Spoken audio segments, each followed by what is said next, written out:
holiday season is not only one of the busiest times to travel, but it can also be one of the most expensive and stressful. But here with your holiday travel survival guide is Travelocity senior editor Courtney Scott. Good morning, Courtney.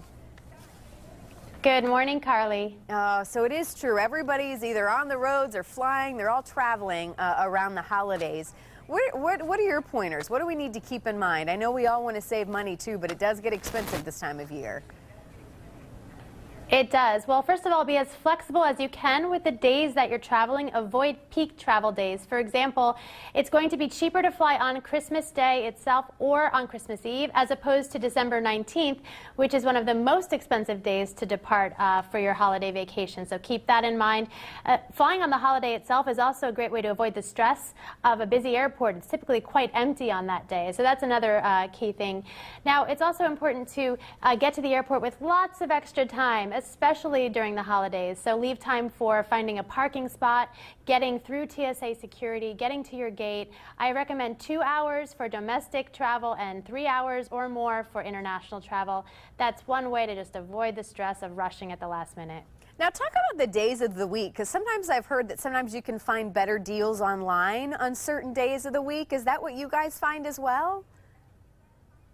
There is some truth to that. Actually, Monday and Tuesday, earlier in the week, that's when many of the air sales launch. So typically that's when you're going to lock in the best deals. The early bird catches the worm, in this case. So look on Monday and Tuesday for those deals. But if you haven't yet booked your holiday travel, time is ticking, and I recommend doing it as soon as possible. Do you like standby, travel options as well? I mean, I know not everybody can do it, but is that a good way to save money? Typically it is, but it's not a great idea during holiday travel because there really isn't a lot of standby available because most of the flights are fully booked. So standby, do that in a non-holiday period. Yeah, right. And then any other stress-free tips? No one wants to have extra stress during the holidays. Sure, I recommend, checking in 24 hours in advance and downloading your boarding pass on your mobile phone. So that's one less thing you have to do at the airport. I also recommend don't check any baggage. Go with carry-on baggage only. That's $25 fee you're going to be avoiding, $25 to $35, and you'll just have all of your belongings on you, on your body, so that in case your flight is rerouted or canceled, you won't have to then track down your bag in another city. So which we've all been there, done that. Yeah. Any other apps you like too? Because it is interesting now. You see, when you travel, there are a lot of very, very helpful apps.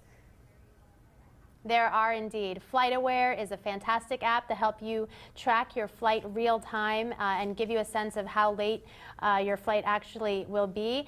I love Gate Guru. If you are stuck in an airport, it's a great way to understand the layout of that specific terminal, find the best amenities, free Wi-Fi, and the best food. Travelocity's app is essential if you are looking to book or change your flight or hotel on the fly. If we get faced with a cancellation, everyone's going to be scrambling to book into that local airport hotel. So Travelocity's app is an essential resource to help you do that. Well, and I was just going to ask if you had any advice for those delays, because it's almost inevitable, certainly around the holiday times, but that is a great option to have an app to be able to book that hotel first. Yeah, it's also helpful to go onto the carrier's website and look for something called the flexible travel policy. Typically, airlines will issue that when there is a weather event happening or a delay, and that will allow you to change your flight without incurring that $200 or more penalty or change fee. So that's really important too. Man, awesome. Well, Courtney, great advice. Any one particular website you want to send us to? Well, you can go to Travelocity.com to book your last-minute holiday travel, or follow us on Twitter at Travelocity for updates and tips. All right, Courtney, thank you so much. Happy holidays. Thanks, same to you. All right, we, of course, will put all that info on our website as well, so it's easy for you to find, which, of course, is fox4morningblend.com.